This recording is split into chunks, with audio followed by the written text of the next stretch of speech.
बड़ा जो फॉल्ट होता है वो ये होता है कि ट्रे के अंदर पानी खड़ा होता है, जैसे ही हम दरवाज़ा खोलते हैं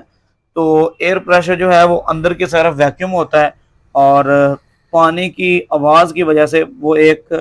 अलहदा सी आवाज़ पैदा होती है, जिससे आदमी डर जाता है कि ये पता नहीं फ्रिज में क्या मसला हुआ है।